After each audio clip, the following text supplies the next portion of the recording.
안녕하세요. 다정한 남각정 다락방TV입니다. 오늘도 저의 다락을 찾아주셔서 감사드리고요. 사연 시작해보도록 하겠습니다. 안녕하세요. 저에게는 동갑인 시누이가 있습니다. 저와 나이가 동갑이기도 하고 같은 여자라서 말이 잘 통했어요. 사실 호칭으로는 아가씨라고 하는 게 맞지만 나이가 동갑이기도 하고 친하기도 해서 그냥 이름 그대로 미니씨라고 부릅니다. 미니씨랑 저는 결혼 전 신랑의 소개로 만나게 되었습니다.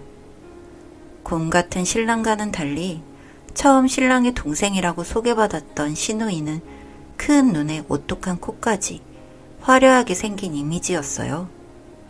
그런 이미지에 거리를 느낄 뻔하기도 했지만 먼저 친근하게 다가온 시누이 덕분에 결혼 후에도 큰 불편함 없이 시댁 식구들과 어울릴 수 있었던 것 같아요. 물론 시누이 짓이 없었던 건 아니었지만 저도 모르게 은연중에 설거지 같은 것은 제 일이라고 생각하고 있었던 것 같아요. 결혼 초반에는 그런 것들에 대해서 불만도 많았겠지만 결혼하고 5년 정도 지나니 이제는 그런 게 까마득해서 그냥 자연스럽게 제 일이라 생각했습니다. 그러다 제가 의류 쇼핑몰 사업을 하게 되었습니다. 저희 부모님께서 원래 사업을 하고 있으셔서 늘 사업을 가깝게 생각해 보기도 했었고 부모님의 적극적인 지원으로 작은 사무실을 마련하고 운영을 시작하게 되었습니다.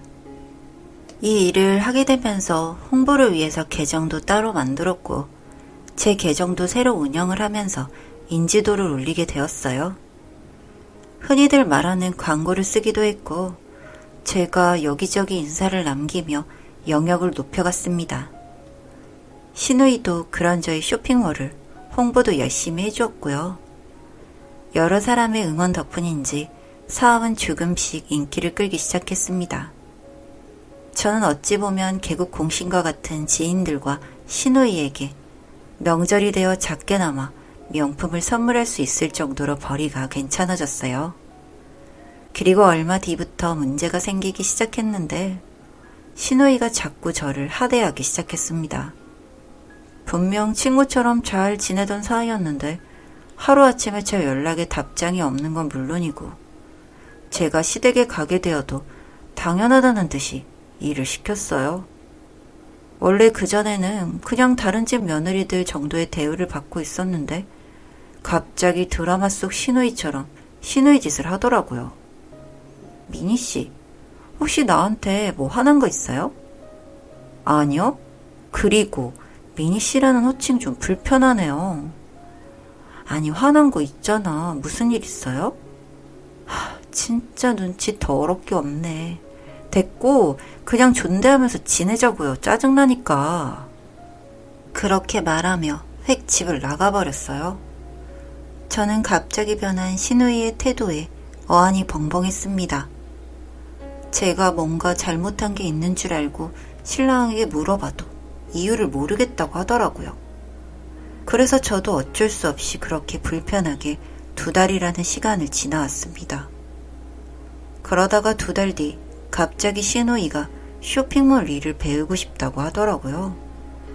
워낙 꾸미는 걸 좋아하는 시누이라서 의류 쪽이나 쇼핑몰 일에 관심을 갖는 건 이상하지 않았었는데 사이도 안 좋은 와중에 그런 이야기를 하니까 뭔가 화해를 하고 싶다는 말인지 아리송하더라고요. 그래서 같이 일을 시작한 지 2달이 지난 무렵 시누이는 말없이 일을 하러 나오지 않았고 저희 로고와 비슷한 쇼핑몰을 만들었더라고요. 그거야 뭐 그럴 수 있다 생각을 했는데 저희 홈페이지 공지글에 새로이 시작한다느니 글을 게시하고 본인들 쇼핑몰에 가입을 하며 포인트를 준다는 광고글까지 올려둔 걸 저는 이틀이 지나서야 발견하게 되었습니다. 아가씨, 제 쇼핑몰이랑 비슷한 쇼핑몰 만드신 건 둘째 치고 왜 제 쇼핑몰에 아가씨 쇼핑몰 홍보글을 올리세요? 그냥 홍보 좀 해줬다고 생각해요. 미리 말씀하셨으면 제 계정에다가도 홍보글 써드렸을 거예요. 그런데 저한테 말도 없이 제 쇼핑몰에 손댄 건 좀 아니라고 생각해요. 진짜 말 맞네. 조용히 짜부러져서 살아. 옛날처럼 받고 싶니? 왜 자꾸 기어올라? 네? 그게 무슨 말이세요? 너 땡땡 중학교 나왔지? 나 몰라? 기억나? 너 나랑 내 친구들한테 많이 맞았잖아. 그런데 어떻게 못 알아보지? 내가 성형을 좀 해서 그런가?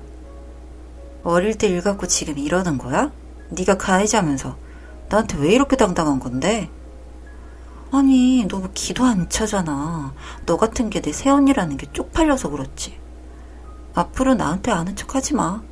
내 친구들이 알까봐 걱정이다. 그렇게 말하고 자리를 나가버렸고, 이후 저는 시누이를 피하기 시작했습니다. 저는 중학교에 다닐 때 부모님 때문에 이사를 자주 다녔는데, 그 중에 한 중학교에서 지금의 시누이를 만났고, 학기 중간에 전학을 와서 그러는 건지, 제가 전학을 오고 오래지 않아 친한 친구가 없어서 그랬던 건지, 학교 폭력을 심하게 당해서 심지어는 병원에 입원도 했었습니다. 그 가해자가 지금의 시누이는 아니지만 시누이가 동급생 남자에게 시켜서 제가 맞았거든요. 결국 그 일로 저는 인근의 다른 학교로 다시 전학을 가게 되었고, 이 상처는 저에게 오래도록 기억에 남아 있었고, 심지어 신랑에게도 털어놓은 적이 있는 저의 아픈 과거사입니다. 그런 가해자가 저희 신랑의 여동생이라는 게 믿기지 않았고 믿고 싶지 않았습니다. 그 이후 시누이에게는 폭언과 갈취가 이어졌는데, 쇼핑몰에 비슷한 상품을 올리고는 재고가 없을 때마다 저희 상품을 가져가서 판매를 하거나 사진을 찍으러 제가 없는 사이 사무실에 오기도 했습니다. 그러다가 한 번은 사무실에 금고에서 돈이 없어져서 CCTV를 살펴보니 역시나 시누이더라고요. 성인이 되고 난 이후에도 이런 괴롭힘이 이어져 오다 보니 저도 스트레스가 심했고, 심지어는 스트레스성 탈모까지 생기게 되었습니다. 제가 일을 하기 위해서 개인 계정에 이런저런 소식을 올릴 때마다 개인 쪽지로 욕을 하는 그때 중학교 친구들, 전 어떻게 생겼는지도 잊고 지낸 사람들에게서 아무 의미 없는 욕을 받았고, 심지어는 제 쇼핑몰에 옷을 구매하지도 않고 구매한 것처럼 댓글을 다는 지경이 되었어요. 아마 그렇게까지 한 이유는 비슷한 쇼핑몰을 한 시누이의 쇼핑몰로 손님들의 유입을 노린 게 아닌가 싶었습니다. 저는 참다 신랑에게 울면서 하소연을 했습니다. 신랑은 중학교 때 학교폭력을 당했던 가해자가 시누이라는 사실에 첫 번째로 놀랬고, 그리고 지금까지도 그 괴롭힘이 이어지고 있다는 것에서 두 번째 충격을 받은 것 같았습니다. 제가 처음 이야기를 꺼낼 때만 하더라도 착각이 있을 수 있지 않겠냐고 하면서 동생에게도 물어봐야겠다고 했지만, 제가 그동안 받아왔던 폭언과 욕설이 담긴 메시지들과 댓글을 보고서 신랑은 한동안 말을 하지 못했어요. 신랑은 그런저런 한참을 다독여주다가 본인의 동생에게 따끔하게 이야기를 해보겠다고 했는데, 며칠 뒤 저에게 더한 괴로움이 시작되었는데, 신랑에게 말을 했다고 더 심하게 저에게 욕을 하는 시누이와 친구들이었습니다. 저는 더는 참지는 못하고 시댁으로 찾아갔어요.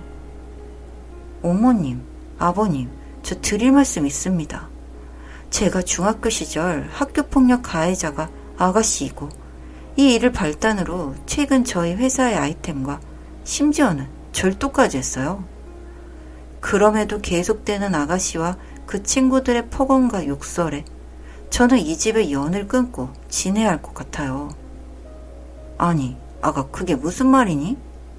아가씨가 그동안 저에게 했던 일들 모두 휴대폰에 저장되어 있고요. 저는 이제 무서워서 아가씨를 만나지 못할 것 같아요. 이 집에 오는 것만 해도 큰 용기를 낸 것이고요. 그렇게 시댁에서 이야기를 하고 있는데 아가씨가 집으로 들어왔고, 시아버님은 자리에서 벌떡 일어나더니 아가씨의 뺨을 후려쳤습니다. 그러고는 방으로 썩 꺼지라며 소리를 질렀고, 그런 후 저에게 자식을 잘못 키워서 정말 미안하다며 말씀을 하셨어요. 이미 마음이 떠서 그런지 그런 시아버님의 말은 귀에 들어오지도 않았고 저는 그날로 변호사와 함께 경찰서에 가서 절도죄로 아가씨를 경찰에 신고했습니다. 정신 못 차리고 노발대발하는 사이 그 친구들도 전부 악플과 허위사실 유포, 명예훼손을 걸어서 다 고소해버렸습니다. 그리고 정말 솔직하게 제 개인 계정의 모든 사실을 밝혔어요. 그간 학교폭력 가해자들에게 괴롭힘을 당해왔으며 참다가 이제 고소를 했다고. 저희 쇼핑몰에 있었던 악플 관련 사항도 다 공시를 해버렸어요. 차라리 이렇게 다 고소를 하고 신고를 해버리니 얼마나 속이 시원하던지.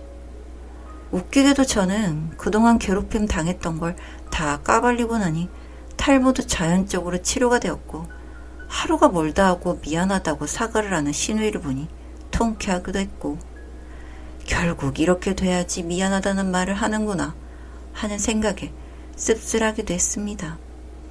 시댁 식구들은 합의를 해주길 바라면서도 직접적으로 말은 하지 않았어요. 그래도 상관없습니다. 신우이가 제 학교폭력의 주범인 걸 알았던 순간부터 이혼을 하거나 시댁과 연을 끊을 생각이었으니까요.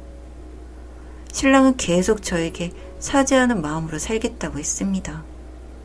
몇 개월간의 괴롭힘이 이렇게 막을 내리게 되어 천만다행이라는 생각이 들었어요. 제가 하는 일도 변변치 않았고 고소할 용기조차 없었다면 중학교 때 괴롭힘이 계속 되풀이되고 있었을 테니까요. 다정한 난걱정 다락방TV였습니다. 다락방 주인에게 구독과 좋아요, 알림 설정으로 응원해주세요.